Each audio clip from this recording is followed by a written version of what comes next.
I won't do for you. I will spend my money to where I want to go. That's that bag. Number one thing. You know, see, boyfriend, no say I had the rate. I beg, I know. You know the home. You know the money they said about.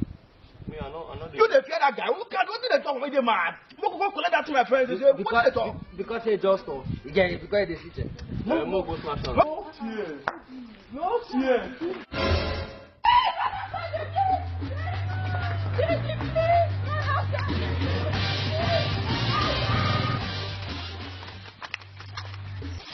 Charlie! Charlie!